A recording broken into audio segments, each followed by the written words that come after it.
Hi guys! So, kanina, pumunta ako sa kape tayo para mag-matcha. Tapos, ito, nakot to ng aking mga mata. Nakot? Na magnet ng aking mata. Pinapalali mo ka. Nakita ko tong red velvet na to. Sabi ko, sige na nga, bilhin mo na nga. Sahod ka na din naman tomorrow. Shit. Ay, sobrang gastos ko guys sa pagkain. Grabe. Tingnan natin kung worth it ba siya or hindi. Ito ay galing sa kape tayo. Kape tayo. Kape tayo. Tara, saan tayo pupunta? Kape tayo.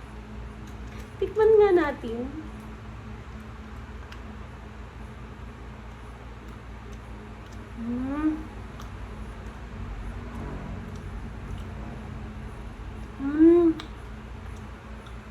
Masarap.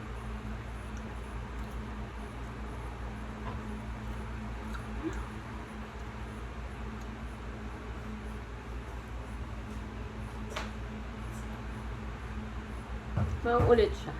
Pero 150. Masyado siyang mahal. Pero kasi mahal talaga yung bilihin doon. Pero worth it siya. For me. Oh! Meron siyang feeling. Bukas titipidin na natin to. Konti lang yun. Itago na natin kasi mauubos ko na.